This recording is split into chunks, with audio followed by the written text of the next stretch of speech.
Vedere la vera faccia del potere e come viene esercitato fa orrore. Parole di Andrea Crisanti dopo la messa in onda nella trasmissione Report di lunedì sera di un servizio sulla gestione dell'emergenza Covid in Veneto. Nel servizio erano rivelate anche le intercettazioni legate all'inchiesta avviata dalla Procura di Padova, nelle quali il governatore Luca Zaia diceva di lui «stiamo per portarlo allo schianto» durante una discussione con il direttore di Azienda Zero. Intercettazioni che per Crisanti metterebbero in evidenza il coinvolgimento diretto del governatore Zaia nell'aver orchestrato una campagna denigratoria nei suoi confronti per arrivare a un provvedimento disciplinare.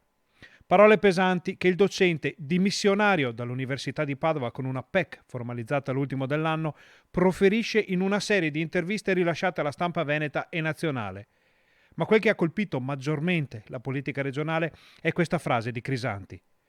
Io penso che sia giunto il momento di farsi delle domande e denunciare il clima di intimidazione a cui in Veneto è sottoposto chiunque non sia allineato con la narrativa della regione.